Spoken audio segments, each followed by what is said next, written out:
Kumusta mga kasaliksik? Sa mahabang panahon nanatiling mainit ang tensyon sa pagitan ng Israel at Iran. Ngunit noong ika-13 ng Hunyo, isang araw ang gumulat sa buong mundo. Isang serye ng koordinadong pag-atake na isinagawa ng Israel sa mismong puso ng Iran. Tinawag itong Operation Rising Lion, isang estratehikong opensiba na sinadyang maging mabilis, mapanira at higit sa lahat, lihim. Ayon sa ulat mula sa The War Zone, ang mga unang indikasyon ng opensiba ay lumitaw sa pahayag ng isang hindi pinangalanang opisyal ng Israel na nagsabing, ang pag-atake ay kasalukuyang isinasagawa sa Iran. Tayo ay nasa isang emerhensyang sitwasyon sa buong bansa. Hindi pa noon malinaw kung anong mga target ang tinamaan. Ngunit makalipas ang ilang oras, bandang 8:05 ng gabi, opisyal na naglabas ng pahayag ang Israel Defense Forces, IDF.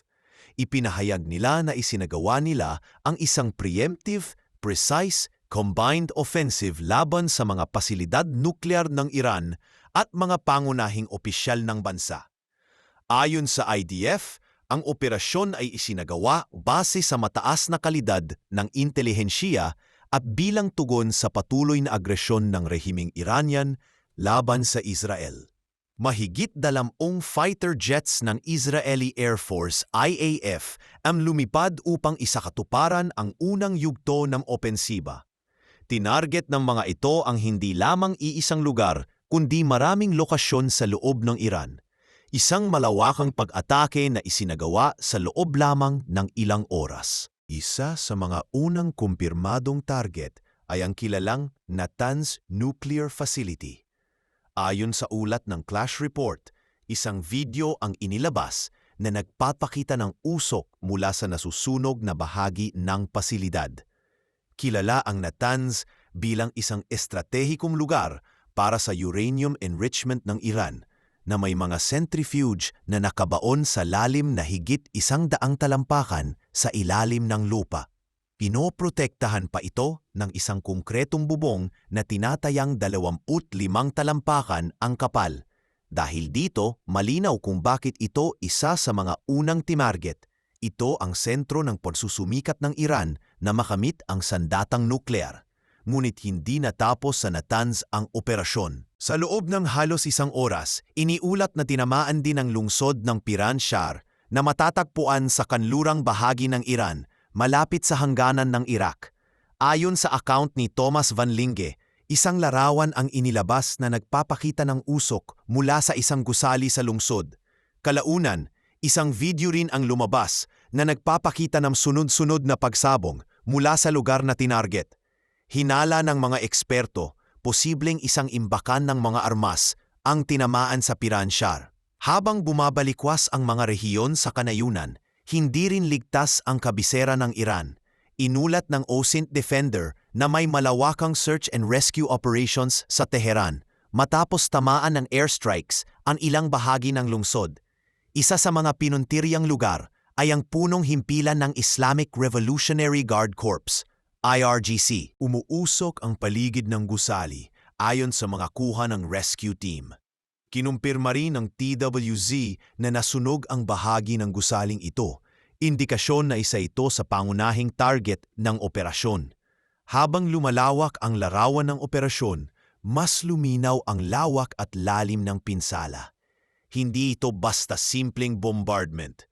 Ayon sa mga ulat, may ebidensyang nagpapakitang nagtaroon ng operasyon sa loob ng Iran bago pa man sumiklab ang airstrikes.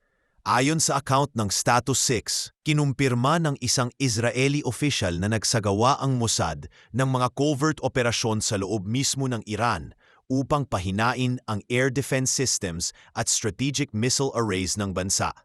Ito ang naging susi kung bakit hindi epektibong nakapagtanggol ang Iran laban sa sunod-sunod na pag-atake ng IAF.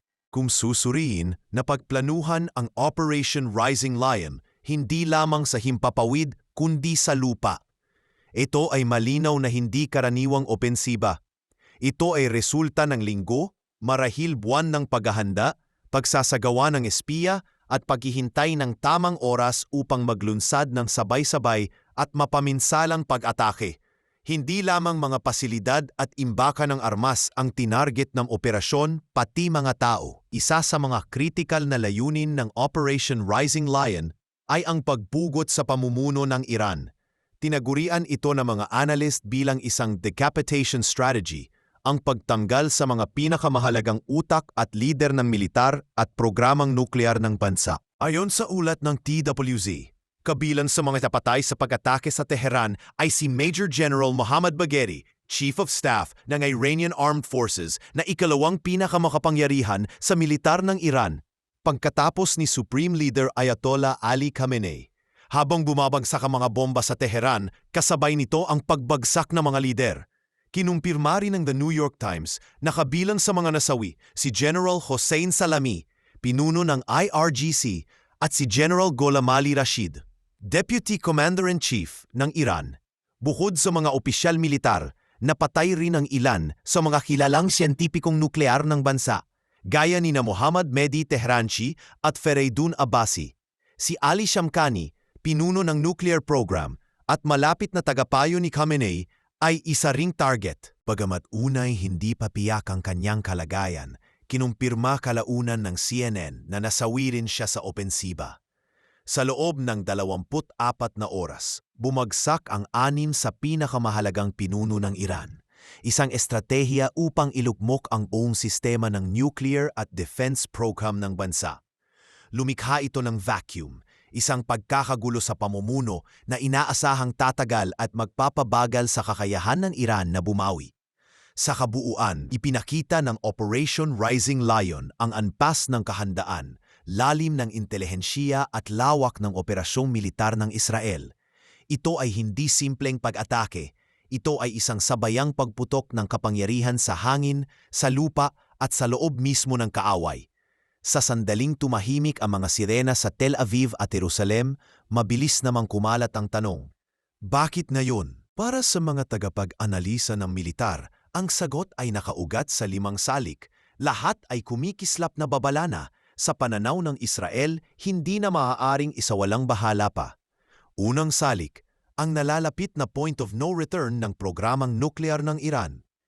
Sa pinakahuling pahayag ng Israel Defense Forces, IDF, na inilabas ilang sandali matapos ang unang bugso ng mga airstrike, mariin nilang binigyang diin. Recent intelligence shows Iran is nearing the point of no return in its race toward a nuclear weapon.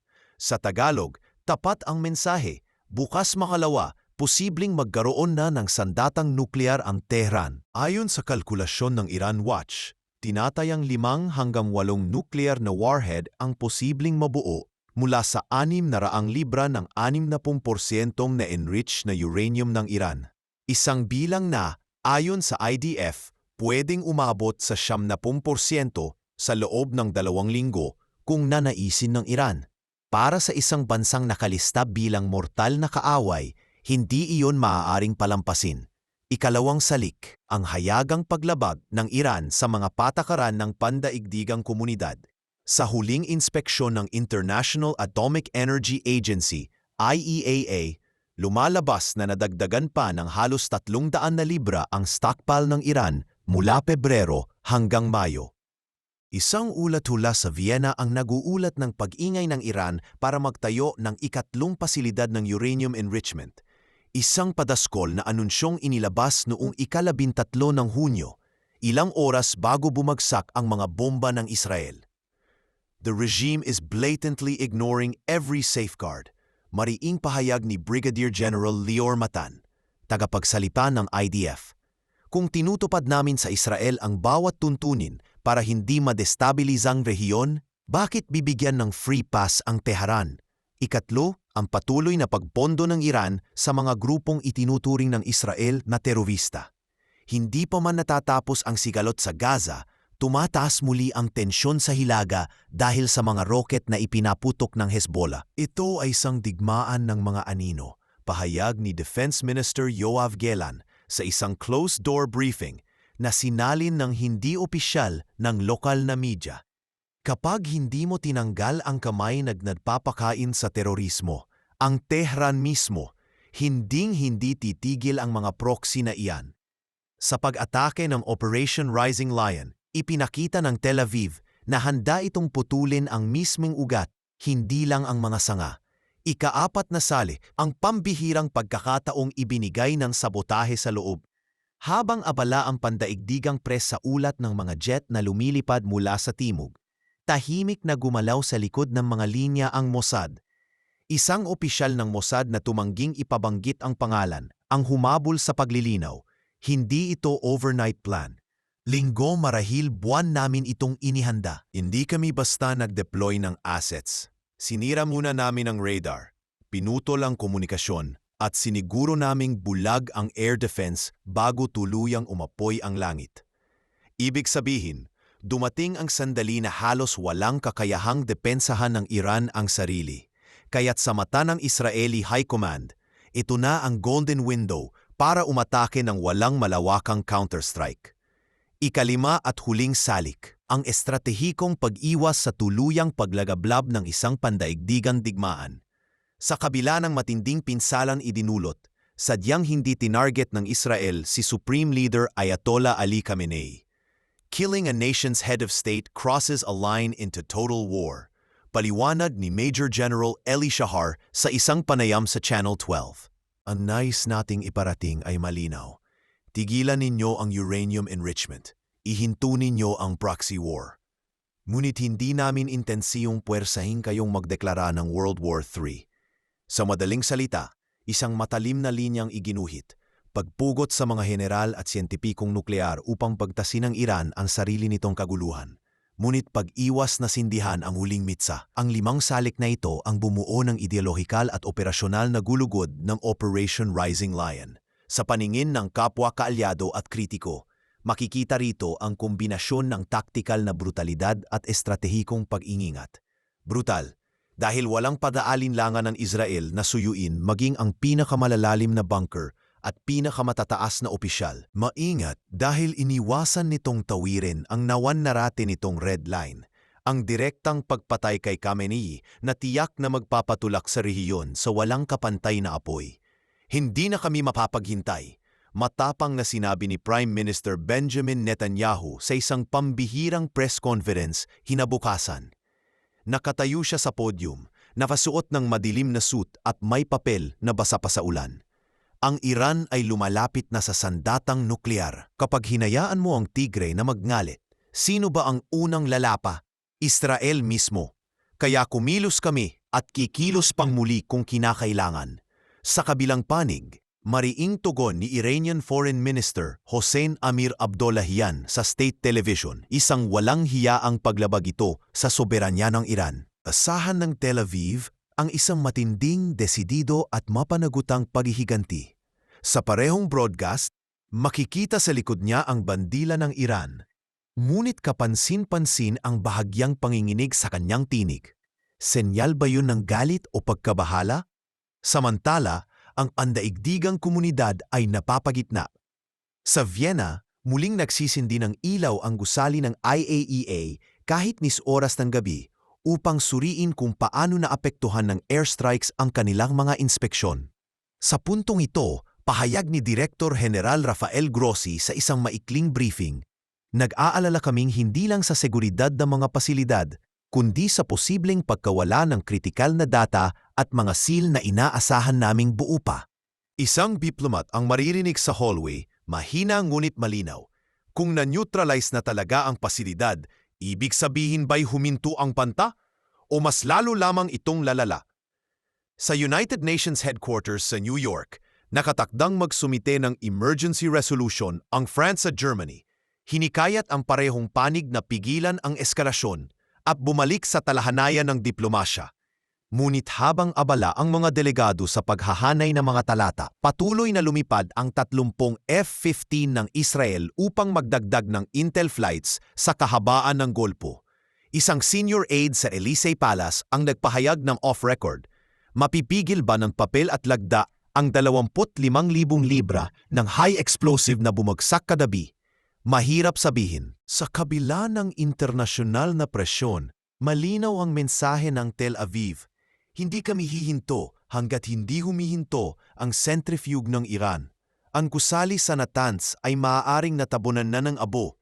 Ngunit nananatili ang computer sa kanilang war room na nagbibilang ng bawat pulso ng intel.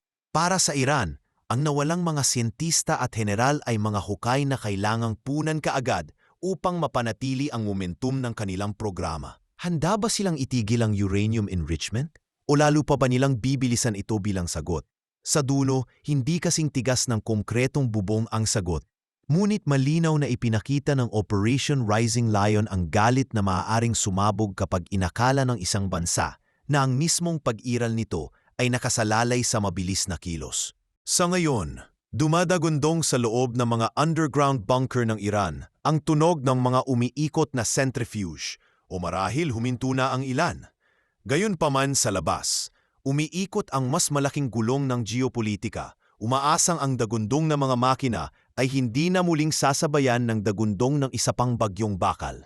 Kasunod ng pagyanig na idinulot ng Operation Rising Lion, mabilis na kumalat ang apoy ng tensyon sa buong gitnang silangan. Habang pinupunasan pa ng Iran ang abo ng mga bombang bumagsak sa Natanz, Piranshar at Tehran, agad nitong inilunsad ang unang yugto ng paghihiganti. Bandang 1:15 ng madaling araw sa oras ng silanganing Estados Unidos, naglabas ang Agence France-Presse ng balitang mahigit 100 unmanned aerial vehicles mula sa maliliit na suicide drone hanggang sa mas malalaking Shahed ang pinakawalan mula sa iba't ibang airstrip ng Iran papunta sa himpapawid ng Israel.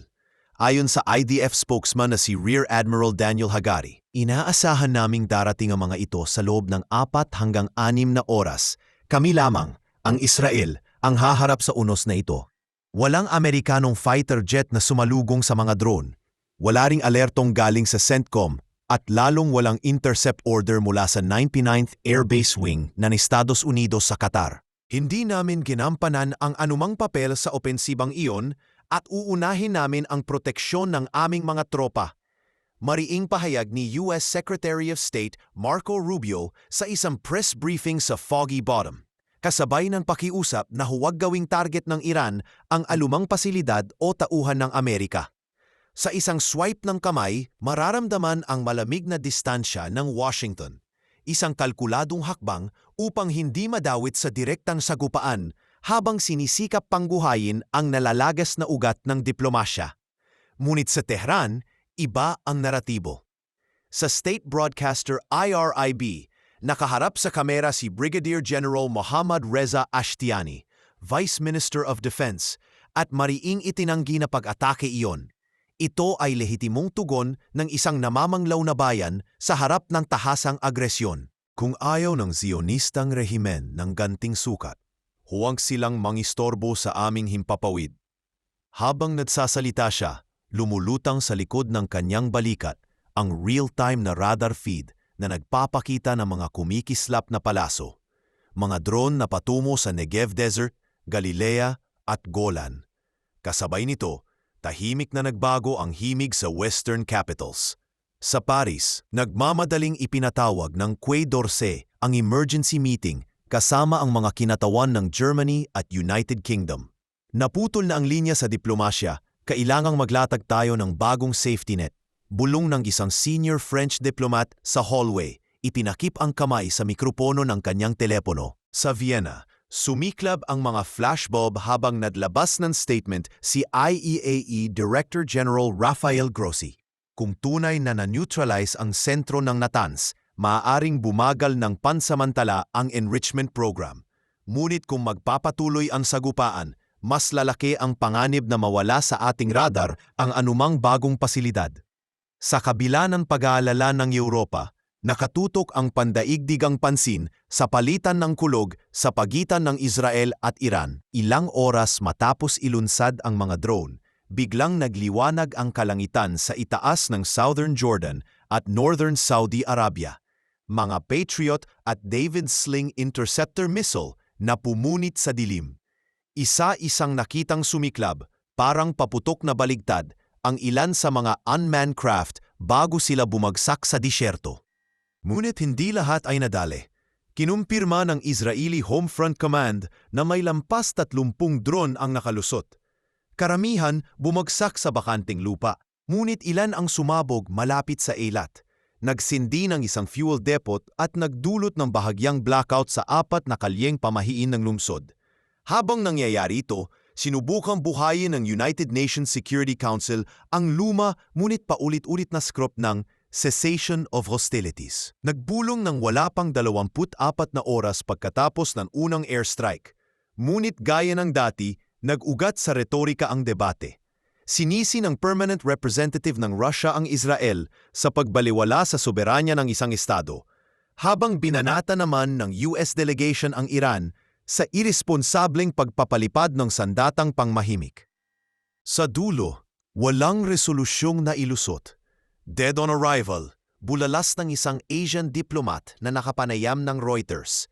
Dahil para sa bawat panig, ito'y eksistensyal. Sa Tel Aviv, nagpatawag si Prime Minister Benjamin Netanyahu ng isa pang pahayag sa telebisyon. Nakasuot siya ng simpleng itim na kurbata, mukha'y pagod ngunit matatag. Mga kababayan, hindi tayo nag-iisa, aniya, habang mabagal na naglakad ang kamera papalapit sa kanya. Hindi babalik ang Iran sa panahon bago pa nila inatag ang Natanz. Ang tanong, bibilisan ba nila o hihinto na? Kung pipiliin nilang bibilisan, naghahandang muli ang ating hukbo. Sa tabi niya, nakatayo si Chief of General Staff Eyal Zamir, nakapulidong drab-green fatigues at hawak ang isang makapal na folder. Walang salita, ngunit sapat na ang presensya para ipahiwatig. May mga susunod pang yugto. Samantala, sa Washington, may mga nagsasabi na bumalik sa nakaraang dekada ang White House. 2 kahig, 1 tuka, at isang naghihingalong nuclear deal. Ayon sa ulat ng The Guardian, tinangka ni Pangulong Donald Trump na kumbinsihin ang Jerusalem na ipagpaliban ang welga kung may pag-asa pa ang negosasyon. Subalit ngayon, wika ng isang senior fellow sa Council on Foreign Relations. Ang ilan sa mga partidong dapat kausapin ay yumao na, literal. Kung noon ay nakikita si Tehran na may lohika ng pang-iipit upang makakuha ng mas magagandang konsesyon, ngayon nakikipagbuno ito sa vacuum ng pamumuno at dagok sa kakayahang teknolohikal. Habang nalalapit ang unang linggo ng bakbakan, nananatiling nanginginig ang linya sa pagitan ng giyera at bakbakan. Walang opisyal na deklarasyon ng war footing, ngunit nag-evacuate na ang ilang embahada sa Baghdad at Doha. Sa Amman, nilimitahan ng Jordan Royal Court ang flight path ng mga komersyal na eroplano papuntang Europe. Iniiwas sa hilagang ruta na posibleng madaanan ng drone o interceptor shrapnel. Ang ere ngayon ay parang chessboard. Sabi ng retiradong Jordanian Air Force Colonel na si Omar Al-Husseini, inilalahad ang mapa ng air corridors. Ang tanging gumagalaw ay mga piyesa ng Israel at Iran. Ang lahat ng iba pa, nakapako, nakamasid. Nagdurusa ang diplomasya, ngunit patuloy pa rin sa bulwagan ng kapangyarihan ang mga bulong. Sa Doha Forum, isang anonymous Gulf diplomat ang nag-ulat na nakikipag-usap umano ang Saudi Arabia sa parehong Washington at Beijing upang mag-alok ng back-channel de-escalation mechanism. Subalit habang may subukan pang mag-areglo, hindi maikakaila ang pangamba ng malawakang digmaan. Kapag pinalawak ng Iran ang retaliatory envelope, sabihin nating nag-cruise missile sa Haifa o Eilat, magpapatuloy na ang chain reaction. Babala ni Dr. Tzipi Shavit, isang dating Mossad analyst. At sa bawat missile, mas maraming bansa ang mahahatak. Kaya't narito tayo sa geopolitikal na ilisi, 2 bansang nakatuntong sa pampang ng bangin. Sa isang panig, ang Israel na handang mag-double strike kung mag-aalab muli ang centrifuge. Sa kabila, ang Iran na ngayon ay nasusugatan ngunit hindi pa lupaypay. Seryosong pinag-iisipan kung muling bubuhayin ang programang nuklear upang ipakita na hindi sila kayang pigilan. Ang Estados Unidos sa gitna ay naglalakad sa manipis na alambre. Nagnanaris panatilihin ang impluensya ngunit umiiwas na maging mitsa ng mas malalim na apoy. Ang Europa, nakadikit ang mata sa merkado ng langis at refugee corridors. Abalang-abala sa pag-iisip kung paano ililigtas ang sarili mula sa pagtaas ng presyo at pag-agos ng mga takas. Sa dulo tumitibok ang tanong, titigil ba sa drone laban sa interceptor o lulundag ang magkabilang kampo sa lubusang digmaan. Sa ngayon, sinasabi ng mga analyst na nasa limbo ang buong rehiyon, walang nasa estado ng kapayapaan. Ngunit hindi pa tuluyang giyera. Ang mundo'y parang nakahawak sa isang hininga. Naghihintay kung sasagutin ni Tehran ang tanong na ito. Hanggang saan ang hangganan ng pagganti?